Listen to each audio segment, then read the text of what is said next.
Hi hello welcome to my channel. ఈరోజు మనం vegetable dum biryani ఎలా చేయాలో చూద్దాం.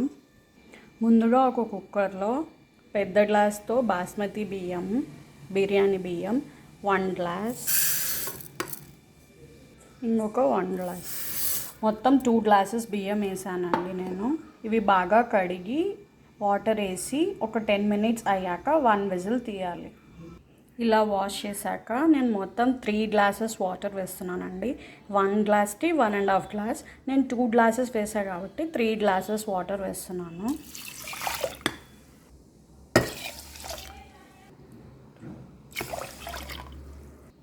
ఇప్పుడు ఇందులో చెక్క, మొగ్గ, లవంగం, బిర్యానీ ఆకు, అన్నీ బిర్యానీ స్పైసెస్ ఏమేమి ఉంటాయో అవన్నీ వేస్తున్నానండి.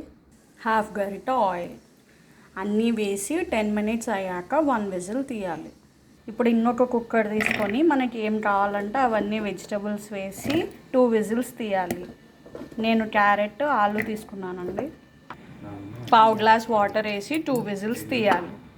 ఇప్పుడు ఒక ప్యాన్ తీసుకొని అందులో 5 గరిటెల నూనె వేసి కొంచెం వేడయ్యాక సన్నగా పొడువుగా తరిగిన ఆనియన్స్, చాప్ చేసుకున్న ఆనియన్స్, ఎంత వీలైతే అంత సన్నగా చాప్ చేసుకోండి.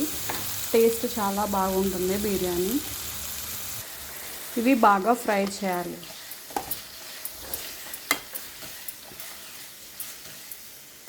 చూడండి, ఇలా రోస్ట్ చేసుకోవాలి. చాలా బాగా ఫ్రై చేయాలి, అప్పుడే బిర్యానీ టేస్ట్ అనేది బాగుంటుంది ఫ్రైడ్ ఆనియన్స్ వేయడం వల్ల. ఇప్పుడు ఇవి పక్కకు తీసి పెట్టుకుందాం. ఫ్రై అయిపోయాయి ఇవన్నీ. ఇలా ఫ్రై చేసి పక్కన పెట్టుకున్నాక ఇప్పుడు అదే నూనెలో మనం పొడవుగా చాప్ చేసుకున్న టమాటా వేసి బాగా ఫ్రై చేసుకోవాలి. ఆయిల్ అనేది మనకు బాగా పైకి తేలాలి, అంతవరకు ఫ్రై చేసుకోవాలి. చూడండి, మన టమాటాస్ కూడా బాగా ఫ్రై అయ్యాయి. ఇప్పుడు ఇందులో 1 చిన్న స్పూన్ అల్లం వెల్లుల్లి పేస్ట్ వేసి ఒక 1 మినిట్ ఫ్రై చేయాలి. ఇప్పుడు 2 స్పూన్స్ కారం, 2 స్పూన్స్ ఉప్పు, 2 స్పూన్స్ బిర్యానీ మసాలా, 2 గరిటెల పెరుగు వేసి అన్నీ బాగా కలిపి ఒక 2 మినిట్స్ లో ఫ్లేమ్లో మళ్ళీ ఉడికించాలి.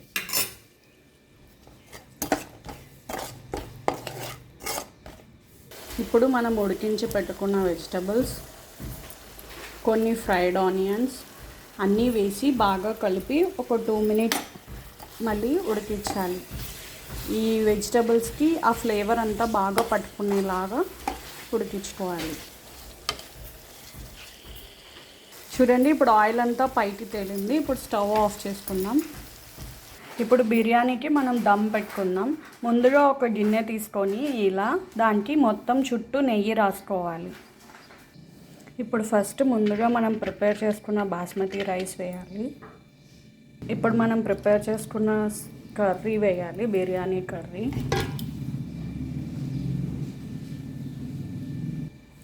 మళ్ళీ రైస్ వేయాలి. ఇలా లేయర్ బై లేయర్ వేయాలి. ముందు రైస్ వేసి తర్వాత కర్రీ వేసి మళ్ళీ రైస్ వేసి మళ్ళీ కర్రీ వేసి మళ్ళీ రైస్ వేయాలి.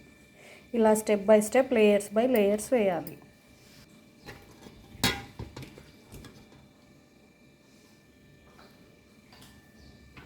మళ్ళీ రైస్ వేస్తున్నాను. ఇప్పుడు ఫైనల్ లేయర్ రైస్ వేసేస్తున్నాను నేను. ఇప్పుడు ఇలా మొత్తం వేసాక లాస్ట్లో ఫ్రైడ్ ఆనియన్స్ వేస్తున్నానండి పైన. ఇప్పుడు ఒక చిన్న గ్లాస్లో పాలు తీసుకొని అందులో పసుపు వేసి బాగా కలపాలి. మీరు ఫుడ్ కలర్ అయినా యూజ్ చేయొచ్చండి. నేను ఫుడ్ కలర్ యూజ్ చేయను, అందుకే పసుపు వేస్తున్నాను. ఇప్పుడు ఈ పాలని మనము ఇలా స్ప్రింకిల్ చేసుకోవాలి మొత్తము. ఇలా మొత్తం స్ప్రింకిల్ చేశాక మొత్తం చుట్టూ మొత్తం స్ప్రింకిల్ చేసుకోవాలండి. మీ గిన్నెకి సరిపడా లిడ్ తీసుకొని ఇలా క్లోజ్ చేసుకోండి. ఇలా క్లోజ్ చేశాక మీరు చపాతీ పిండి కానీ పూరీ పిండి కానీ ఇలా పొడవుగా నలిచేసి ఇలా గిన్నెకి చుట్టూ పెట్టుకుంటూ వెళ్ళండి, మొత్తం ఆ లిడ్ క్లోజ్ అయ్యేలాగా. చూడండి, ఇలా చుట్టూ పిండితో కవర్ చేసుకోవాలి, ఆ లిడ్ మొత్తం క్లోజ్ అయ్యేలాగా. ఇప్పుడు లో ఫ్లేమ్లో సన్న మంట మీద 10 మినిట్స్ మళ్ళీ ఉడికించాలి. చూడండి, చాలా లో ఫ్లేమ్ పెట్టా. మీరు హై ఫ్లేమ్ పెట్టారంటే బిర్యానీ అనేది మాడిపోతుంది. సో లో ఫ్లేమ్లో 10 మినిట్స్ వదిలేయండి, అలాగే ఉడుకుతుంది అది. 10 మినిట్స్ అయ్యిందండి, స్టవ్ ఆఫ్ చేసుకోవాలి. ఇప్పుడు ఈ పిండినంతా తీసేసుకోండి ఫస్ట్ చాకుతో. ఇప్పుడు లిడ్ ఓపెన్ చేసి చూద్దామండి.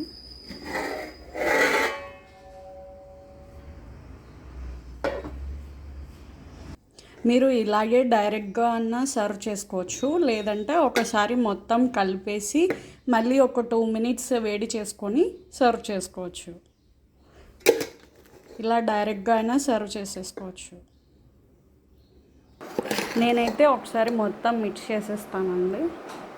ఇలా మొత్తం కలిపేసుకున్నాక మీరు దీంట్లో పన్నీర్ కావాలంటే షాలో ఫ్రై చేసుకొని యాడ్ చేసుకోవచ్చు అండి, అది పన్నీర్ బిర్యానీ అయిపోతుంది.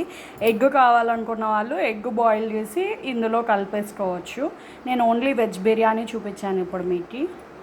అంతే, టేస్టీ వెజిటబుల్ బిర్యానీ రెడీ. దీనికి రైతా ప్రిపేర్ చేసుకోవాలి, అది ఇంకొక వీడియోలో చూపిస్తానండి. Thank you for watching. Please subscribe to my channel.